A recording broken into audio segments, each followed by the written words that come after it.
Kami ingin bertanya pada Mas Aan, apa sih hukumnya Mas Aan jualan garam ruqyah?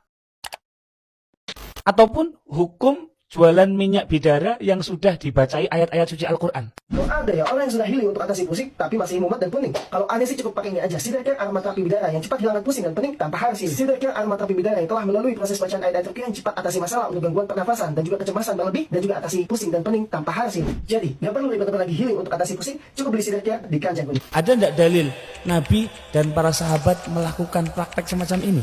Alhamdulillah, wassalatu wassalamu ala nabiyyina Muhammadin sallallahu alaihi wa alihi wasallam.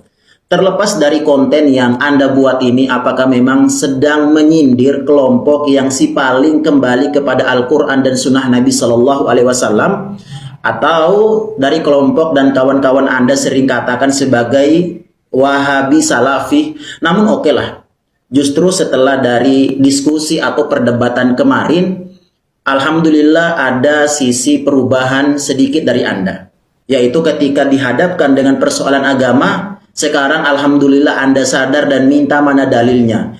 Justru hal-hal semacam inilah yang diminta dan dituntut dari dulu, bukan setelah dari diskusi, bukan setelah dari perdebatan.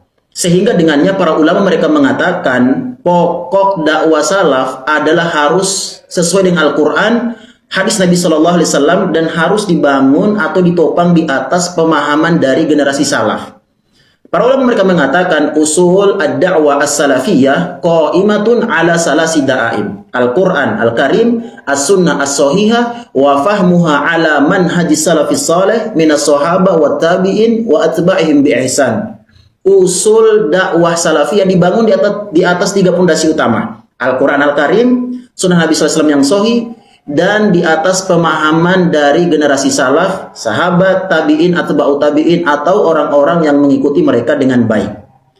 Kita ketika dihadapkan dengan persoalan agama seperti diskusi atau perdebatan kemarin, itu kita sedang dihadapkan dengan masalah tabarruk. Lalu kemudian dimintakan dalil, itu menjadi sesuatu yang harus, sebuah kewajaran. Dihadapkan dengan persoalan agama, dihadapkan dengan persoalan ibadah, yang dituntut adalah mana dalilnya. Itu sebuah keharusan loh.